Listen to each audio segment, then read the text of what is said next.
اس بل کو پاس کیا جائے یا نہیں۔ اب اس کمیٹی والے نے پورے ہندوستان کے مسلمانوں سے ایک رائے مانگا ہے۔ کیا مانگا ہے؟ بول دو بھائی، بول دو، بہت کام کی بات کہہ رہا ہوں۔ ایک رائے مانگی ہے۔ کیا رائے مانگی ہے؟ کہ پورے ہندوستان کے مسلمان اپنی رائے دیں کہ یہ بل پاس ہونی چاہیے یا نہیں۔ آپ لوگ کیا چاہتے ہیں؟ پاس ہونا چاہیے؟ نہیں نا؟ تو اس نے ایک ای میل نمبر دیا ہے سوشل میڈیا پر اپنا احتجاج درج کرانے کے لیے۔ آپ اپنے گھر میں بیٹھے بیٹھے ووٹ ڈال سکتے ہو کہ مجھے یہ بل نہیں چاہیے۔ اور ایک بار کوڈ اس نے جاری کیا ہے کہ 13 ستمبر تک، کب تک؟ 13 ستمبر تک کم سے کم 40 کروڑ مسلمانوں میں سے اگر 50 لاکھ مسلمانوں نے بھی ووٹ ڈال دیا تو یہ بل وہیں پر کیا ہوگی؟ ختم ہو جائے گی۔ شرم کی بات یہ ہے مسلمانوں، آج کی تاریخ تک صرف 10,000 مسلمان نے ووٹ ڈالا ہے۔ کتنے؟ جتنے لوگ بیٹھے ہیں ان میں کس نے ڈالا؟ اٹھا دیا جائے تو 2-4 ملیں گے۔ خیر، جانکاری نہیں ہونے کی وجہ سے ایسا ہوتا ہے، لیکن یہ مسجد آپ کا مرکز ہے۔ اس مسجد سے آپ کے دین اور دنیا دونوں کو بچانے کی باتیں کی جاتی ہیں۔ مسجد کے باہر بار کوڈ کا کاغذ لگا ہوا ہے، بات سمجھ میں آئی؟ اس پر آپ جا کر اسکین کریں گے، اسکین کریں گے جی میل اوپن ہوگا، وہاں پر آپ کلک کریں گے، سینڈ کا ایک آپشن دکھائی دے گا، وہاں پر آپ کلک کرو گے، آپ کا احتجاج پارلیمانی کمیٹی کو پہنچ جائے گا، یعنی کہ آپ اس کے خلاف ہیں۔ میں سمجھتا ہوں یہ معاملہ بڑا مشکل ہے، پھر بھی آپ ہر بندے اپنے اپنے محلوں کے اماموں سے رابطہ قائم کر لیں۔ الحمدللہ امام، مؤذن، مدرس سب کو اس کا ڈیٹیلز معلوم ہے، لیکن خدا کے واسطے جس طرح اپنی موت سے بچنے کے لیے فکر کرتے ہو، اس بل کو ختم کرنے کے لیے اس ووٹ کی اہمیت کو سمجھو اور اس کو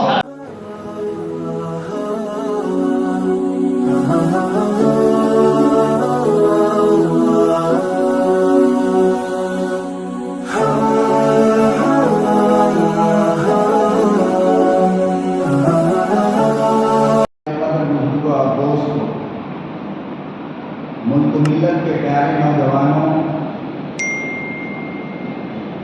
جیسا کہ میں نے گزشتہ جمعے میں عرض کیا تھا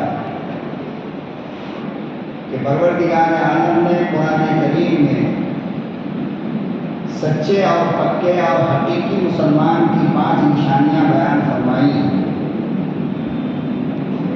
ان میں سے 2 نشانیاں، 2 علامات، 2 پہچان میں نے گزشتہ جمعے میں عرض کیا تھا کہ پہلی پہچان مومن کی یہ ہے اذا ذکر اللہ وجلت قلوبہ، کہ جب اس کے سامنے اللہ کا ذکر کیا جائے تو اس کا دل ہل جاتا ہے، اس کا دل ڈر جاتا ہے، اس کا دل کانپ جاتا ہے۔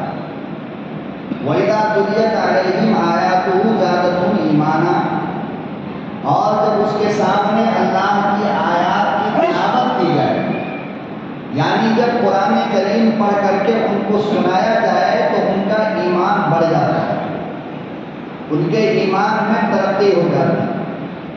اور 3 علامات کے بارے میں نے وعدہ کیا تھا کہ گزشتہ جمعہ میں انشاءاللہ، لیکن اس وقت ہندوستان کی حکومت کی طرف سے ایک اتنا بڑا مسئلہ مسلمانوں کے خلاف آ گیا ہے کہ انشاءاللہ اس 3 علامات کو میں آئندہ جمعہ کو بیان کروں گا۔ آج اس کے تعلق سے آپ سے بات کرنا چاہتا ہوں۔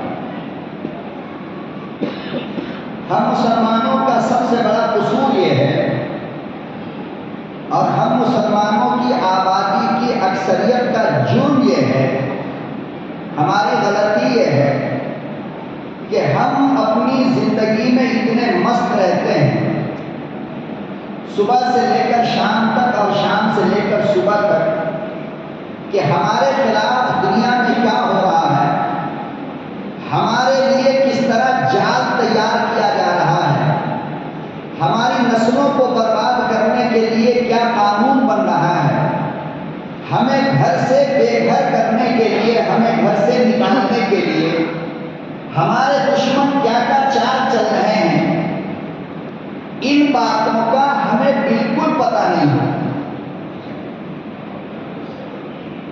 ہمیں بالکل علم نہیں ہوتا، ہمیں معلوم ہی نہیں ہوتا کہ ہمارے خلاف کیا سازشیں ہو رہی ہیں۔ اتنے بھولے بھالے ہم لوگ ہیں کہ ہمارے دروازے پر آگ کا شعلہ آ گیا، ہمارے دروازے پہ آگ جل رہی ہے، ہم دروازہ کھول کر نکلیں گے اور جلیں گے، لیکن اتنی گہری نیند میں ہم سو رہے ہیں کہ اس آگ کا ہم کو اتا پتہ ہے ہی نہیں، کس نے جلایا، کب وہ آگ لگایا، آگ لگا کر کہاں چلا گیا، کیوں آگ لگایا، ان باتوں کا ہمیں بالکل پتہ نہیں ہوتا۔ بس صبح اٹھے اپنے کام میں لگے، شام تک محنت مزدوری کیا اور رات میں تھکے تھکائے جا کر کے سو گئے، یا آدھی رات تک موبائل میں بزی رہے، اور موبائل میں بھی کوئی کام کی چیز ہم نہیں دیکھتے ہیں، بلکہ خالی بیہودہ چیزیں۔ موبائل میں جب ساری دنیا سو جاتی ہے، جانور سو گیا، پرندہ سو گیا، چرندہ سو گیا، درندہ سو گیا، بیوی سو گئی، بچے سو گئے، پورا گھر سو گیا، اور ہم یہ سمجھتے ہیں کہ اللہ بھی سو گیا، اس لیے ہم اپنے موبائل میں بزی ہوتے ہیں، اور دنیا کی وہ تمام بیہودہ چیزیں، دنیا کی وہ تمام گندی چیزیں جس کو دیکھ کر شرم آتی ہو، ہم آدھی آدھی رات تک، 2 بجے رات تک، 3 بجے رات تک اس میں بزی رہتے ہیں۔ کام کی کوئی چیز وہاں بھی ہم دیکھتے نہیں، ہمیں پتہ ہی نہیں ہے کہ کام کی چیز موبائل میں کیا ہوتی ہے، اور کہاں پہ ہمیں کام کی چیز ملے گی ہمیں معلوم ہی نہیں۔ بس گندی تصویریں کہاں ملے گی وہ معلوم، گندی ویڈیو کہاں ملے گی وہ معلوم، فلم کا لنک کہاں پہ ملے گا وہ معلوم، ناچ گانا اور گندے ریلز کہاں پر ملیں گے ہمیں وہ معلوم۔ اسی لیے آج مسلمانوں کی حالت یہ ہو گئی کہ سر کے اوپر طوفان کھڑا ہے لیکن پتہ نہیں۔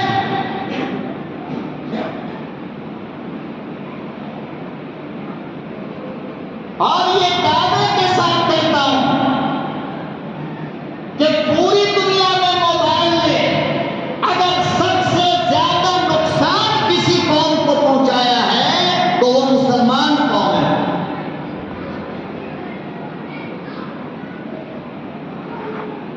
اگر موبائل کی کمپنیوں کے جیب میں سب سے زیادہ کسی کا پیسہ جا رہا ہے تو وہ مسلمان قوم ہے۔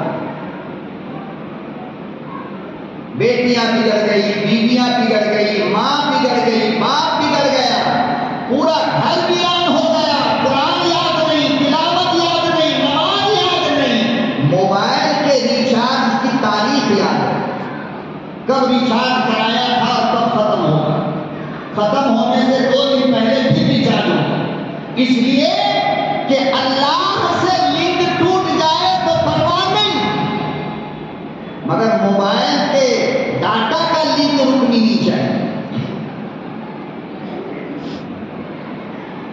تو حکومت ہمارے خلاف جو کام کر رہی ہے، ہم لوگوں کو کرنے کے وقت پتہ نہیں چلتا، جب کام ہو جاتا ہے تب پتہ چلتا ہے، اور اس وقت ہمارے پاس کرنے کے لیے کچھ بھی رہتا نہیں۔ کیا رہتا ہے؟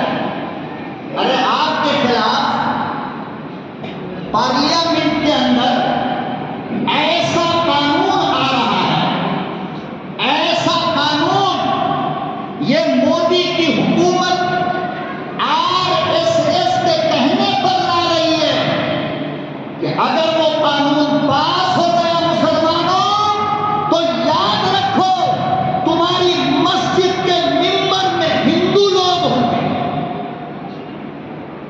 غیر لوگ ہوں گے، تمہارے خانقاہ کی کمیٹی میں غیر مسلم آئیں گے، تمہارے درگاہوں کی کمیٹی میں غیر مسلم آئیں گے، تمہارے قبرستان کی کمیٹی میں غیر مسلم لوگ ہوں گے. آپ کو پتا ہے اتنے لوگ بیٹھے ہو, یہ پتا ہے آپ کو کیا ہو رہا ہے وہاں؟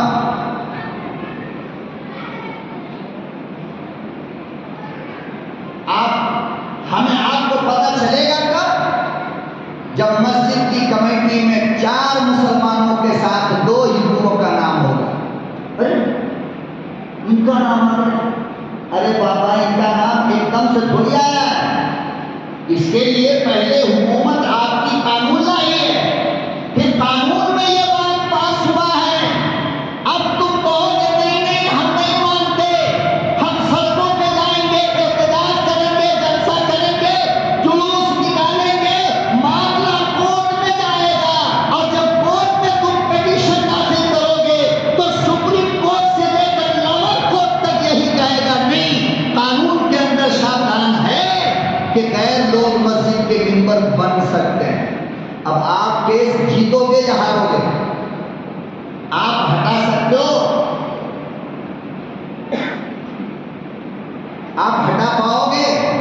آپ کے قبرستان کی کمیٹی میں 2 لوگ ان کے ہوں گے. آپ کہو گے نہیں بھائی میں نہیں مانتا, معاملہ کورٹ میں جائے گا.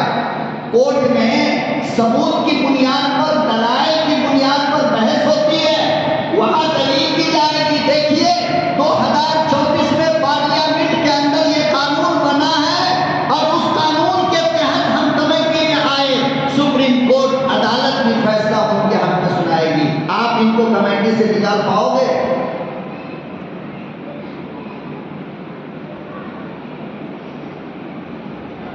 آپ کے درگاہ کی کمیٹی میں وہ لوگ آئیں گے. بلکہ ایسا قانون بن رہا ہے میرے بھائیوں, اللہ نہ کرے کہ وہ قانون پاس ہو جائے. اگر یہ قانون پاس ہو گیا تو chief of Dargah, chief of Masjid, chief of قبرستان, چیف آف امام باڑہ, چیف آف درگاہ, ان کا پریسیڈنٹ بھی ان کا آدمی بن سکتا ہے.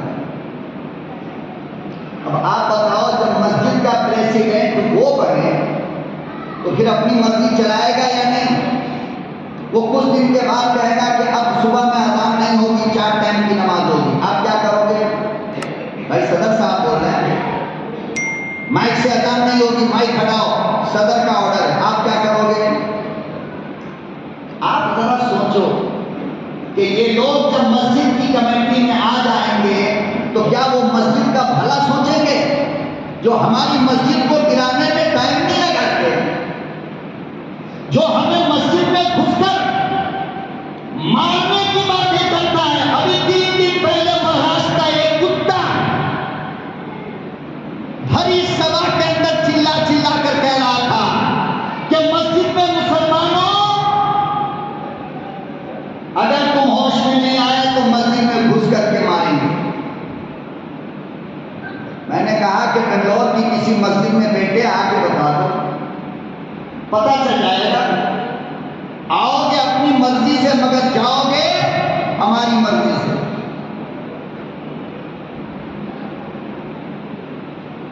تو اس طریقے کا بیان دینے والا اگر مسجد کی کمیٹی میں آ گیا تو آپ بتاؤ مسجد کو صاف رکھنے کی فکر کرے گا؟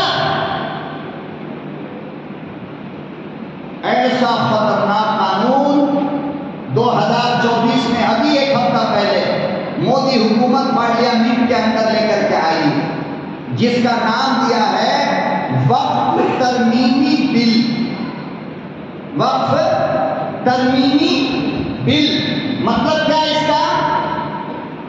کہ وقف کا جو قانون ہے اس قانون کو بدلنے کا بل, یہ مطلب ہوا اس بل کا. اب وقف میں قانون کیا ہے؟ وقف کا ابھی قانون کیا ہے؟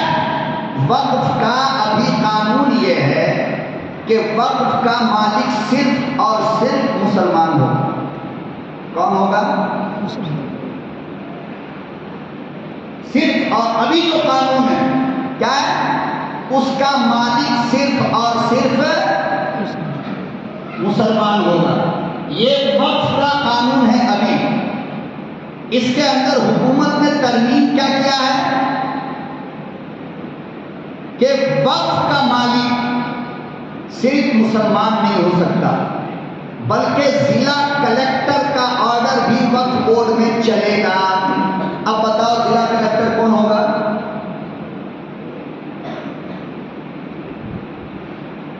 نمبر 1۔ نمبر 2، وقت کرنے والا سب سے پہلے تو آپ یہ سمجھ لو، پھر میں آپ کو لاسٹ میں یہ سمجھاؤں گا کہ یہ کتنا خطرناک قانون ہے۔ پہلے آپ یہ سمجھو کہ وقف کہتے کسے ہیں؟ وقف کہتے کسے ہیں؟ اکثر لوگوں کو تو یہی نہیں پتا، اور ہماری بدنصیبی یہ ہے کہ جمعے جیسے دن میں بھی لوگ جب پوری تقریر ختم ہو جاتی ہے تب آتے ہیں۔ اب سمجھائے تو کس کو سمجھائے، بولے تو کس کو بولے؟ بعد والے یہی کہیں گے صاحب ہم نے تو سنا نہیں، ہمیں پتہ ہی نہیں۔ یہ بدنصیبی نہیں ہے کہ ہم جمعے کا ایک دن کام کی باتیں ہوتی ہے، یہاں کوئی ڈانس ہو رہا ہے، فلمی ڈائلاگ مارے جا رہے ہیں، باپ کی کہانی سنائی جا رہی ہے، یا تمہاری زندگی اور تمہاری اولاد کو بچانے کی باتیں ہو رہی ہیں، پھر بھی ظالموں تمہارے پاس 2 گھنٹہ نہیں، ہفتے میں ایک بھی اللہ کو دینے کے لیے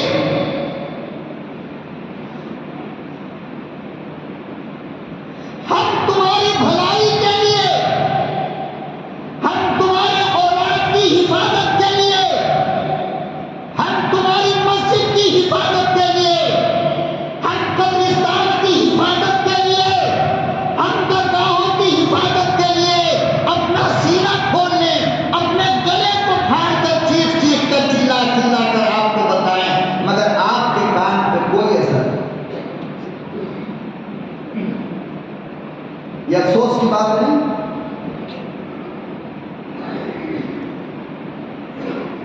نماز کے لیے چھٹی، چلو بھائی، کیا کہے گا؟ مولانا وقت نہیں ملتا۔ کیا کہے گا؟ بولو بھائی، اکثر یہ سننے کو ملتا نہیں ملتا؟ ارے بھائی نماز کیوں نہیں پڑھتے ہو؟ ٹائم ہی نہیں ملتا ہے۔ یہ کس کو کہہ رہے ہو تم؟ یہ جملہ کس کو کہہ رہے ہو؟ مولانا کو نہیں، بلکہ یہ جملہ تم اس کو کہہ رہے ہو جس نے تم کو وقت دیا ہے۔ ایک سانس بھی اس کی اجازت کے بغیر لے پاؤ گے تو 5 منٹ، 10 منٹ، گھنٹہ، 2 گھنٹہ، 4 گھنٹہ، 12 گھنٹہ، سال، 2 سال، 20 سال، 25 سال، 30 سال، یہ جو پورا وقت ہے اس کا مالک کون ہے؟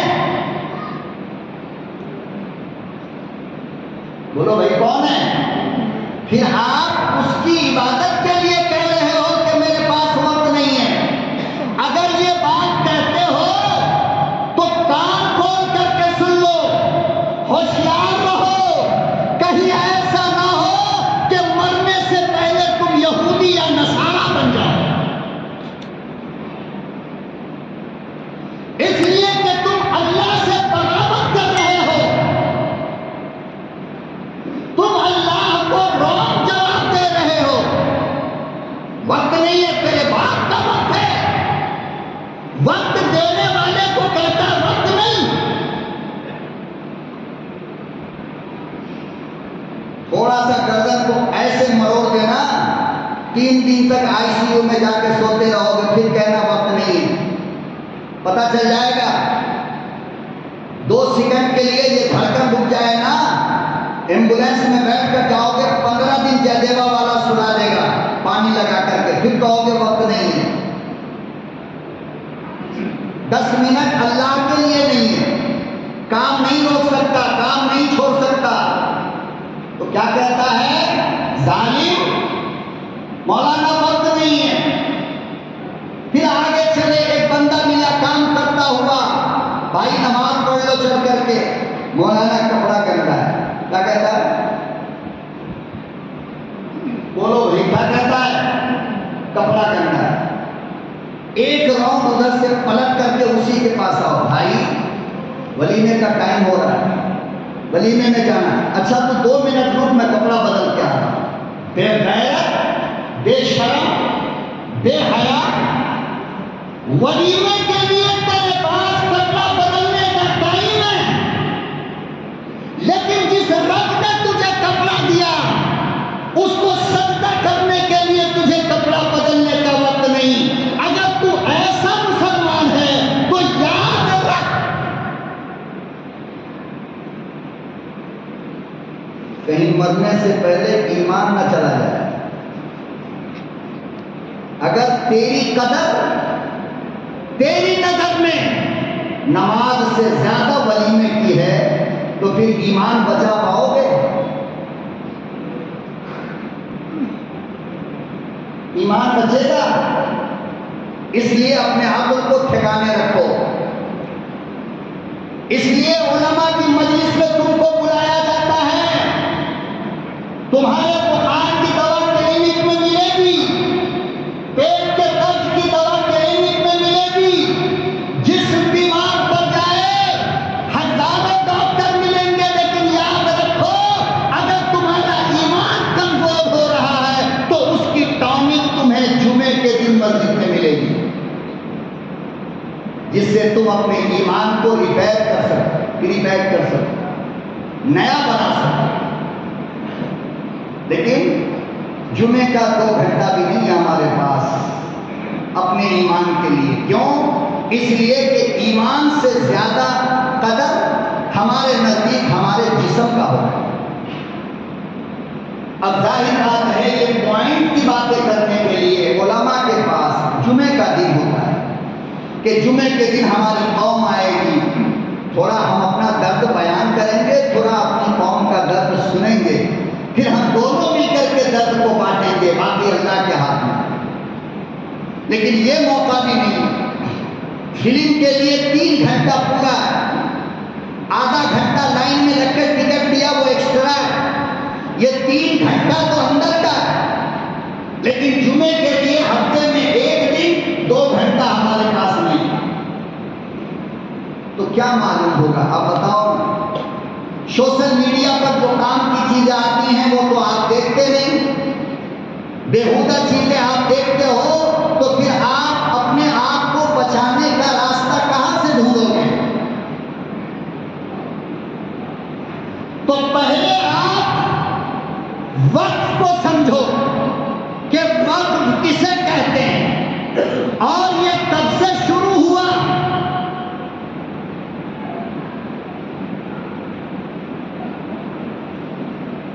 اللہ کے نام پر، اللہ کے نام پر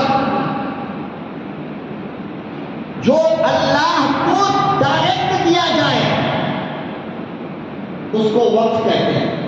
کیا کہتے ہیں؟ اللہ کے نام پر جو اللہ کے بندے کو دیا جائے اس کو صدقہ کہتے ہیں۔ فرق سمجھ رہے ہو؟ بہت بڑی بات تو نہیں بول رہا ہوں نا، آپ کی زبان میں آپ کے انداز میں بولنے کی کوشش کر رہا ہوں، پھر بھی اگر سمجھ میں نہ آئے نا تو میں نماز کے بعد جلدی بھاگنے والا خطیب نہیں ہوں، 4 بجے تک اسی مسجد میں رہتا ہوں، آپ جب چاہو آ کر پوچھ سکتے ہو مولانا یہ بات میری سمجھ میں نہیں ہے، یا تو دفتر میں ملیں گے یا مدرسے میں ملیں گے، اوپر میں جاتا نہیں، نہ سمجھ میں آئے آ کر پوچھیے۔ اللہ کے نام پر جس مال کا مالک کسی بندے کو بنایا جائے، غریب کو، یتیم کو، بیوہ کو، فقیر کو، مسکین کو، اس کو صدقہ کہتے ہیں۔ اور ڈائریکٹ جس کا مالک اللہ کو بنایا جائے قیامت تک کے لیے اس کو وقف کہتے ہیں۔ دونوں میں فرق کیا ہے؟ دونوں میں فرق کیا ہے؟ اللہ کے نام پر جس مال کا مالک آپ نے کسی انسان کو بنایا اس کا ثواب وہاں پر ختم، سمجھے؟ اس کا ثواب وہاں پر مثال کے طور پر آپ نے کسی ایک فقیر کو مانگنے والے کو صدقہ دیا 10 روپیہ، اب 10 روپیے کا جتنا بدلہ میرا اللہ دے سکتا ہے وہ ایک بار دیا، آپ کے رجسٹر میں لکھا گیا، بات ختم ہو گئی۔ لیکن جو مال، جائیداد، مکان، دکان، زمین اللہ کو دیا جائے، جناب رسول اللہ صلی اللہ علیہ وسلم نے فرمایا کہ اس کا ثواب دینے والے کو قیامت تک ملتا رہتا ہے، مرنے کے بعد نہیں۔ بات سمجھے؟ دونوں کا فرق سمجھے؟ اس کو کہتے ہیں وقت۔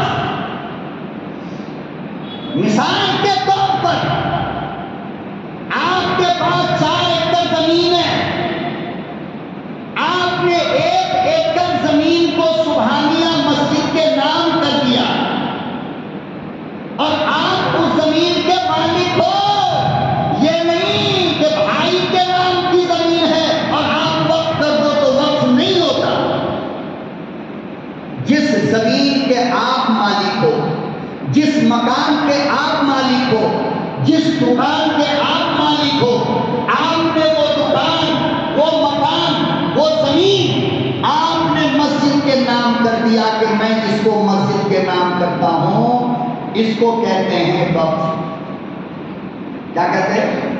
اسلامی قانون کے مطابق اب اس زمین پر کبھی بھی دینے والا دعویٰ نہیں کر سکتا کہ یہ میری زمین ہے، یا دینے والے کا کوئی رشتہ دار، بیٹا، پوتا یہ دعویٰ نہیں کر سکتا کہ یہ میری زمین ہے۔ کیوں؟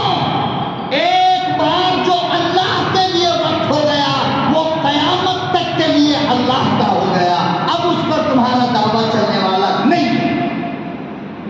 ہاں، اس کا ثواب تم کو زندگی میں بھی ملے گا، اس کا ثواب تم کو قبر میں بھی ملے گا، اس کا ثواب تم کو قیامت کے دن بھی ملے گا، اس کا ثواب تم کو اللہ کے سامنے جب بیٹھے رہو گے اس وقت بھی، بولو، ارے بولو، اس کا ثواب ملتا ہے۔ اس کو کہتے ہیں صدقہ جاریہ اور اس کو کہتے ہیں وقف کی املاک، اس کو کہتے ہیں وقف۔ اللہ کے نام پر اپنی دکان، مکان، زمین، جائیداد کو کیا کیا؟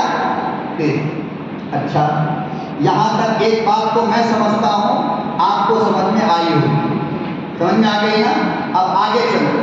دیکھو آج میں تقریر نہیں کر رہا ہوں، آج آپ کو میں مودی جی کی غلط پالیسی اور مودی جی کے دشمن، مسلمان دشمنی پر مبنی جو بل پارلیمنٹ کے اندر یہ حکومت لا رہی ہے مسلمانوں کا وجود ختم کرنے کے لیے، اسے سمجھانا چاہ رہا ہوں۔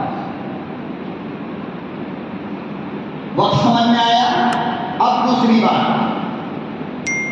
اس طریقے سے وقف سب سے پہلے کس نے کیا ہے اسلام میں؟ اس طریقے سے وقف سب سے پہلے اسلام میں کس نے کیا ہے؟ سب سے پہلا وقف جناب رسول اللہ صلی اللہ علیہ وسلم۔ کیسے؟ جنگ احد، نام تو سنا ہوگا نا، اسلامی جنگ ہوئی تھی، جنگ احد۔ اس جنگ کے اندر ایک یہودی مسلمانوں کے ساتھ مل کر جنگ کیا تھا غیروں سے۔ جب وہ یہودی مرنے لگا تو اس کے پاس 7 باغ تھے کھجور کے۔ کتنے 7 باغ۔ اس نے مرنے سے پہلے جلدی سے آقا صلی اللہ علیہ وسلم کو آواز دیا اور کہنے لگا یا رسول اللہ صلی اللہ علیہ وسلم، میں یہ 7 باغ کا مالک آپ کو بناتا ہوں، آپ جو چاہو کرو۔ اللہ کے نبی صلی اللہ علیہ وسلم نے یہ 7 باغ اللہ کے نام وقف کر دیا کہ میں اس کو اللہ کے لیے وقف کرتا ہوں۔ دوسرے نمبر پر جو وقف کیا اللہ کے لیے اس کا نام ہے حضرت عمر فاروق۔ کیا نام ہے؟ تیسرے نمبر پر جس نے وقف کیا اس کا نام ہے داماد مصطفیٰ حضرت علی۔ چوتھے نمبر پر جس نے اللہ کے لیے وقف کیا اس کا نام ہے حضرت عثمان غنی۔ مدینے کا ایک کنواں تھا جس کا نام تھا بئر روما۔ کیا نام تھا؟ بئر روما۔ وہ ایک یہودی کا کنواں تھا اور اس میں میٹھا پانی آتا تھا۔ جب مسلمان جاتے پانی لینے کے لیے تو یہودی روک لیتا تھا اور کہتا تھا میں نہیں دیتا۔ حضرت عثمان گئے اور اس یہودی سے کہا کہ بھائی ایک بات بتا، یہ کنواں تیرا ہے؟ کہاں میرا ہے؟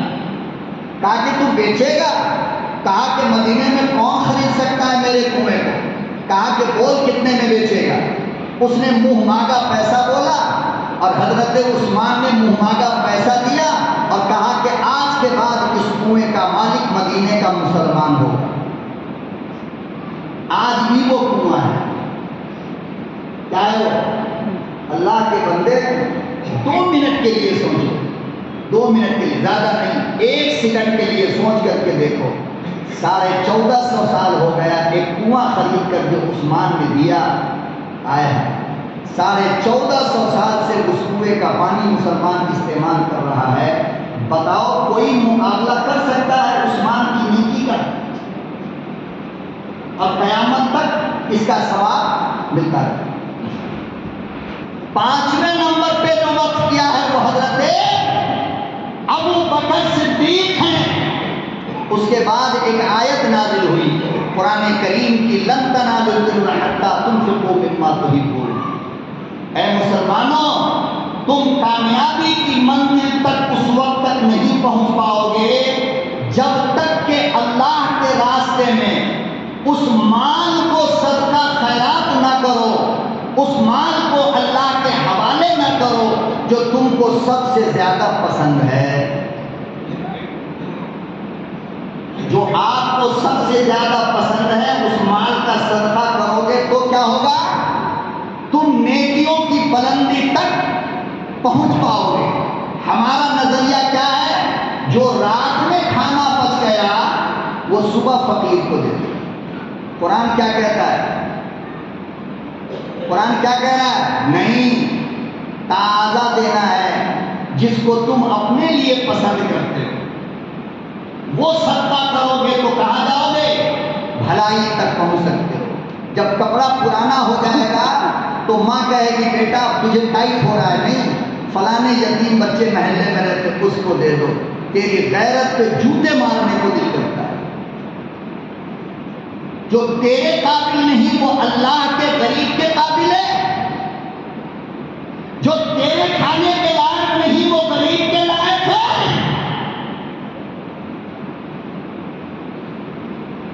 بنگلور کا ایک بہت بڑا سیٹ،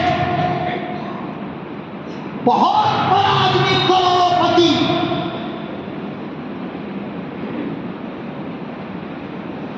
جب بھی ملتا تو ہاتھ چومتا تھا، پیشانی کو بوسہ دیتا۔ 4 سال تقریباً 5 سال ہونے کو آ رہا ہے، مجھ سے کوئی بات نہیں ہے۔ اس کی وجہ کیا بنی پتہ آپ کو؟ صرف ایک بات، بس صرف ایک بات، بڑے ہوٹل کے اندر کھانے کے لیے لے کر کے گیا بندہ، آؤ مولانا فلانے ہوٹل میں ہماری فیملی نہیں ہے، آپ کی فیملی میں نہیں ہے، وہاں جا کر کے کھانا کھائیں گے۔ نہ میں اس کا نام بتاؤں گا آپ کو، نہ ہوٹل بتاؤں گا، ورنہ غیبت ہو جائے گا۔ کیا ہوگا؟ اور غیبت حرام ہے۔ ہوٹل میں لے کر کے گیا اور پتہ نہیں کیا کیا وہ کتاب کچھ دیکھا۔ ہم لوگ مدرسے کی سوکھی روٹی رات کی صبح کی دوپہر کھانے والے، ہمیں کیا معلوم آرڈر دینے کا طریقہ کیا ہوتا، فلانا ٹھکانا۔ جو بیوی بنائی نمک روٹی اٹا کھٹا کھا کر کے اپنے کام کو نکل، غریب ہوتا ہے بیچارہ مولوی۔ اس نے جو آرڈر دیا اللہ کی پناہ، یہ مندی اور پورا مرغ مسلم فلانا ڈھکانا۔ میں نے کہا کہ صاحب 2 ہی آدمی تو ہو یار، اتنا سب کچھ کیوں؟ 2 روٹی منگا لیتے، دال منگا لیتے، کہانی ختم۔ کہا مولانا اتنے بڑے ہوٹل میں دال روٹی کوئی کھاتا ہے کیا؟ میں نے کہا پھر سب کھاؤ. بہرحال خلاصہ یہ ہے کھایا بچ گیا, آدھا سے زیادہ حصہ بچا. اس نے جو ہے سے بلایا ایک آدمی کو, کہا بھائی ایک کور لے کر کے آؤ. میں نے کہا کہ کور کیوں منگا رہے ہو؟ کہا کہ یہ جتنا بچ گیا ہے نا مولانا, یہ سارے کا سارا ہم لے لیں گے, ہمارے یہاں جو فیکٹری میں بچے ہیں وہ شوق سے کھا لیتے ہیں. میں نے کہا کہ شرم آنی چاہیے, اللہ کا گھر ہے. آج تک دنیا کی کوئی طاقت مسلمانوں تمہاری دعاؤں کی برکت سے, اللہ کے گھر کی غلامی کی برکت سے, کسی کی مرسڈیز کاریں اور کسی کا BMW اور کسی کا بنگلہ اور کسی کی دولت مجھے آج تک نہیں چھپا پائی ہے. یہ میرے رب کا فضل ہے, میرے ماں باپ کی دعا ہے. میری نظر میں ان کے مال و ثروت کو, ان کی دولت کو آج تک قبول نہیں کیا. اور ڈر نام کی کوئی چیز نہیں, شریعت کی بات کہنے. میرا بابا ہو اسے بھی کہوں گا, ماں ہو اسے بھی, بیوی ہو اسے بھی, صدر ہو اسے بھی, سیکریٹری ہو اسے, کوئی بھی ہو, شریعت کے خلاف اگر کوئی قدم اٹھے گا تو مجھے کچھ بھی یاد نہیں رہتا الحمدللہ مذہب اسلام کے بعد.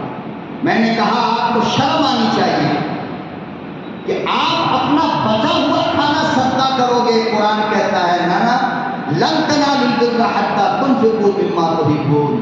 تیرے گھر میں جو کھانا بنا اگر کسی کو کھلانا چاہتا ہے نا تو گرم گرم نکال کر پہلا کھانا غریب کو پہنچا دے. اللہ یہ چاہتا ہے. تم بچا ہوا لے جا کر دو. وہ دن ہے, آج کا دن ہے, 4 سال ہونے والا ہے, کوئی بات نہیں, کوئی کال نہیں. میں نے کہا الحمدللہ بڑی مصیبت سے پہلے اللہ نے بچایا.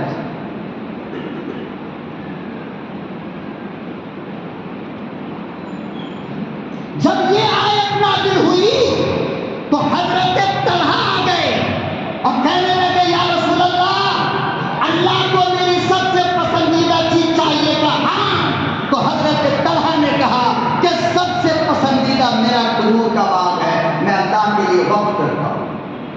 حضرت عبادہ ابن صامت ایک صحابی ہے, والدہ کا انتقال ہوا, نبی کی خدمت میں آئے, کہنے لگے, ترمذی کی روایت ہے, اور کہنے لگے یا رسول اللہ میں اپنی ماں کے لیے کیا صدقہ کروں؟ فرمایا پانی صدقہ کرو. حضرت عبادہ ابن صامت نے ایک کنواں کھدوایا اور پبلک کے نام وقف کر دیا, اللہ کے لیے اس کنویں کا پانی پیتے رہو. تو وقف اس مال کو کہتے ہیں جو ڈائریکٹ اللہ کو دے دیا جائے. صحابہ کے بعد تابعین, تبع تابعین, پھر اس ملک ہندوستان کے اندر 1000 سال تک مسلمانوں نے حکومت کیا, مسجدیں بنوائی, خانقاہ بنوائے, مزارات بنوائے, اور بہت ساری نہ جانے کیا کیا چیزیں بنوائی. ان لوگوں نے مسجد کو چندے سے چلانے کے لیے نہیں, بلکہ مسجد کو اپنے بلبوتے پر چلانے کے لیے مسجد کے نام سے ہزاروں ایکڑ زمین کر دیا کہ اس زمین کے پیداوار سے مسجد چلے گی, اس زمین کے پیداوار سے توکل مستان کی قبر چلے گی, اس کا درگاہ چلے گا, اس مسجد کے امداد سے درگاہ چلے گا. چندہ نہیں ہوگا مسجد کے لیے, درگاہ کے لیے, اور مزارات کے لیے, مدرسوں کے لیے, قبرستان کے لیے کوئی چندہ نہیں ہوگا. حکومت سے بھیک نہیں مانگی جائے گی, بلکہ اس کے نام جو زمین وقف ہوگی اس کی کمائی سے چلے گا. اس کو وقف کہتے ہیں. کیا کہتے ہیں؟ یہ بولو, اس کو کیا کہتے ہیں؟ داستان بڑی لمبی ہے, وقت بہت کم ہے. شارٹ کٹ میں اصل چیز میں آپ کو سمجھانا چاہتا ہوں. آج بھی مسلمان اس ملک کا اللہ کے نام سے وقف کرتا ہے. کرتا نہیں کرتا؟ آج بھی کرتا ہے. مولانا یہ میری زمین ہے, مدرسے کے لیے وقف کرتا ہوں, مدرسہ بنا. کرتا ہے نہیں؟ یہاں بھی بہت سارے لوگ ہوں گے جن کے دل کے اندر ارمان امنگ مار رہا ہوگا, کاش کہ میرا اللہ مجھے دیتا تو میں بھی مسجد کے لیے وقف کر دیتا, بلڈنگ خرید کے وقف کر دیتا, زمین خرید کے وقف کر دیتا کہ مولانا اس زمین کو مسجد کے لیے, اس گھر کو مسجد. تو آج بھی لوگ وقف کرتے ہیں. اس طریقے سے ہندوستان کے اندر مسجد, مدرسہ, قبرستان, درگاہ, خانقاہ, مزارات, ان کے نام سے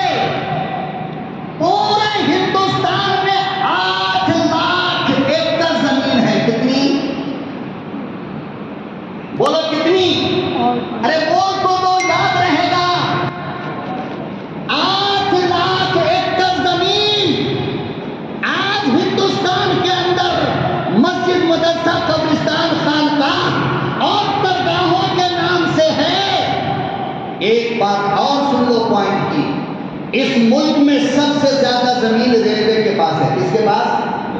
بولو. نمبر 2 اس ملک کی فوج کے پاس، اور نمبر 3 مسلمانوں کے وقف کے پاس سب سے زیادہ زمین ہے. اب یہ جو 8 لاکھ ایکڑ زمین ہے، اس زمین کو مسلمانوں سے لے کر غیروں میں کس طرح بانٹا جائے، اس پر قبضہ کس طرح جمایا جائے، اس کام کے لیے مسلمانوں کے ہاتھ سے 8 لاکھ ایکڑ زمین کو چھیننے کے لیے یہ ایک بل آیا ہے پارلیمنٹ کے اندر. کہاں؟ پارلیمنٹ کے اندر بل لے کر آیا. جب اپوزیشن نے احتجاج کیا، لوگوں نے احتجاج کیا، تو پارلیمنٹ کی ایک کمیٹی ہوتی ہے، مشترکہ کمیٹی کہتے ہیں اس کو، جس میں حکومت کے لوگ بھی ہوتے ہیں، حزب اختلاف کے لوگ بھی ہوتے ہیں، سپریم کورٹ کے لوگ بھی ہوتے ہیں. بات سمجھ میں نا؟ اس کو کہتے ہیں JPC. اس کمیٹی کا نام ہے پارلیمنٹ جوائنٹ کمیٹی، جوائنٹ پارلیمانی کمیٹی.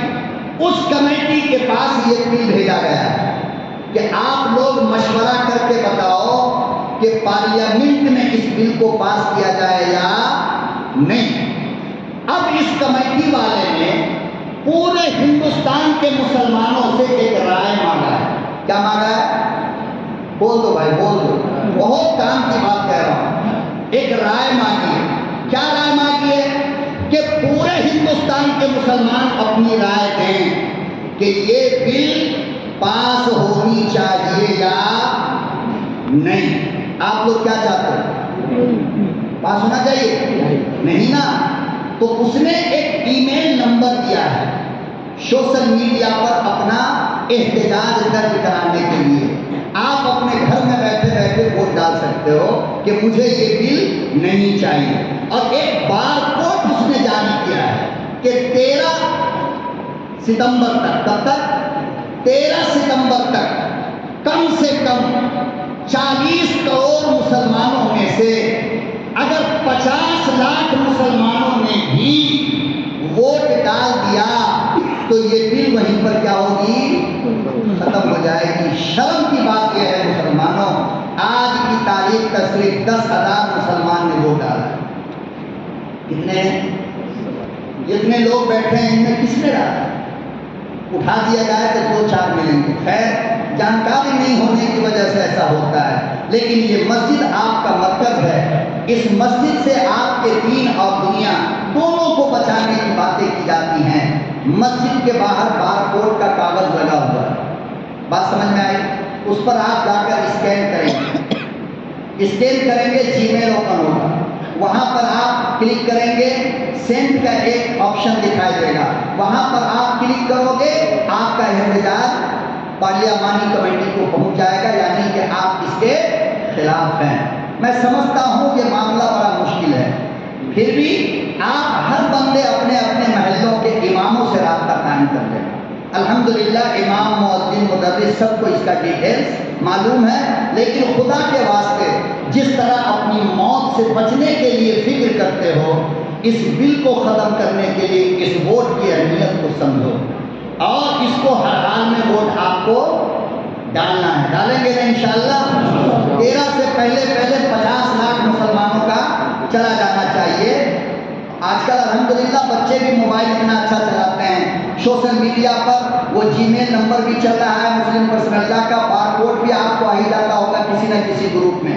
تو فکر کے ساتھ اپنا احتجاج درج کریں، اپنے احتجاج کے ذریعے اس بل کو ختم کریں. اللہ تعالیٰ یہ لگا